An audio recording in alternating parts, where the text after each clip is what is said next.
Teman juru bicara pemerintah untuk penanganan COVID-19 Ahmad Yuryanto meninggal dunia pada Sabtu 21 Mei petang. Sebelum meninggal, Yuryanto sempat dirawat di RSPAD Gatot Subroto karena kanker usus. Kabar meninggalnya Yuri dibenarkan oleh pihak Kementerian Kesehatan. Dalam perawatannya, Ketua Dewan Pengawas BPJS Kesehatan itu sempat menjalani kemoterapi. Nama Ahmad Yuryanto dikenal publik secara luas, utamanya sejak menjabat sebagai juru bicara pemerintah untuk penanganan COVID-19. Ia lahir di Malang 11 Maret 1962. Yuryanto merupakan alumni Fakultas Kedokteran Universitas Erlangga angkatan 1990. Sejak mahasiswa, Yuryanto sudah mulai dekat dengan dunia semi-militer. Ia menjadi komandan resimen mahasiswa atau Menwa pada 1986 hingga 1988 dan bergabung dengan Akademi Militer setelah lulus. Yuryanto memulai karir di dunia militer sebagai perwira utama kesehatan daerah militer 5 Brawijaya.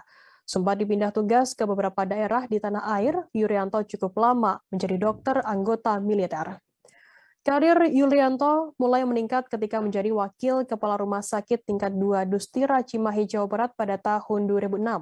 Ia juga sempat menjabat sebagai wakil kepala kesehatan daerah militer 4 di Ponorogo, Semarang pada tahun 2008. Kemudian menjabat sebagai kepala kesehatan daerah militer 11 maksud kami Patimura Ambon Maluku pada 2009 dan Kepala Dinas Dukungan Kesehatan Operasi Pusat Kesehatan TNI pada 2011.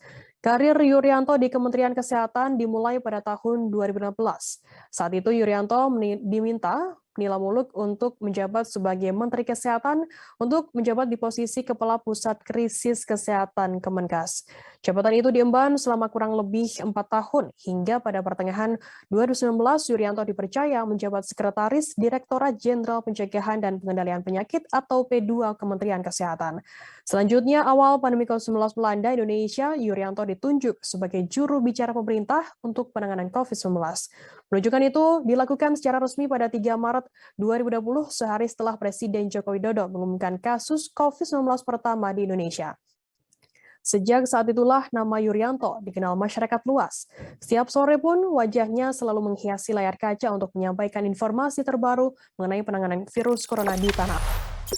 Jangan lupa subscribe, share, komen, dan like ya!